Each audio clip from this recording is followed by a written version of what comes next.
പിൻഗാമിയായിട്ട് രമേശേട്ടനെ കാണുന്നുണ്ടോ? കല്ല് വെച്ചെറിയുന്ന ആളില്ല ചേട്ടാ, നിന്റെ പിൻഗാമിയാക്കിയടാ. എന്തൊരു കഷ്ടാടാ ഇവന്മാരെ കൊണ്ട്. ഞാൻ ആ മത്സരത്തിന് ഇല്ല. സത്യം പറയട്ടെ, ഭയങ്കര അസൂയോടെ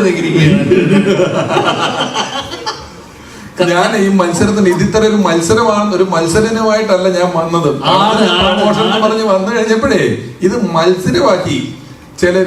അവനതിലടിച്ചു, ഇവനതിലടിച്ചു, ഇവൻ അങ്ങോട്ട് പറഞ്ഞു. ഞാൻ പൊതുവെ ഒരു ഇന്റർവ്യൂ, നമുക്കൊരു ഇന്റർവ്യൂവിന്റെ പോക്ക്, ഇപ്പൊ ഒരാള് സംസാരിക്കുന്നുണ്ടെങ്കിൽ, ഇപ്പൊ സംസാരിക്കുന്ന സമയത്ത് എനിക്ക് എന്തെങ്കിലും കൗണ്ടർ അടിക്കുക, തിരിച്ചു പറയുക, അതിനപ്പുറം ആ മൊത്തം സെഷൻ ഇൻട്രസ്റ്റിംഗ് ആക്കുക എന്നുള്ളതാണ് ഞാൻ എപ്പോഴും ചിന്തിക്കാറ്. കാരണം ഞാൻ ബാക്കിയുള്ളവർക്കൊരു സ്പേസ് കൊടുത്തിട്ടും ബാക്കിയുള്ളവർ സംസാരിക്കട്ടെ, അല്ലെങ്കിൽ അവർ സംസാരിക്കട്ടെ, ജീവക്ക് ചില സാധനങ്ങൾ ഇട്ട് പറയാനുള്ള ഗ്യാപ്പ്. ഞാൻ ബേസിൽ ഇവിടെ വർഷങ്ങൾക്ക് ശേഷം ചെയ്യുന്ന സമയത്തും നമ്മൾ അവർക്കൊരു സാധനം ഇട്ട് കൊടുത്താൽ മാത്രമേ അവർ തിരിച്ച് കൗണ്ടർ അടിക്കുള്ളൂ. അപ്പൊ നമ്മൾ അങ്ങോട്ട് പറയാനും ഒരു ഗിവ് ആൻഡ് ടേക്ക് ഉണ്ടാവണം.